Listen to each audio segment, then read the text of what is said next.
या गाडीवरती आपण पॅसेंजर गाडी लहान मुलांसाठी स्कूल बस बनवायची म्हणलं तर अशा टाईपमध्ये बनवता येऊ शकते आपल्याला.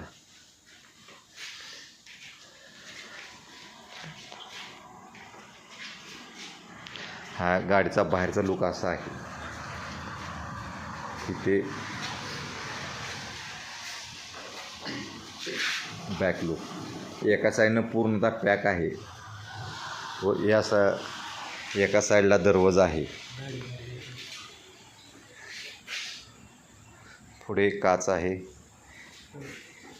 पाठीमागे इथे या साईडला 4 मुलं बसू शकतात व या साईडला 4 मुलं.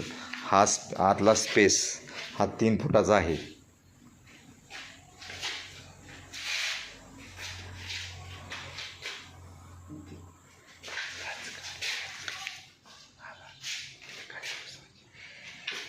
इथे बसायचं म्हणलं गाडीमध्ये तर आरामशीर मोठी माणसे ते 3 बसू शकतात.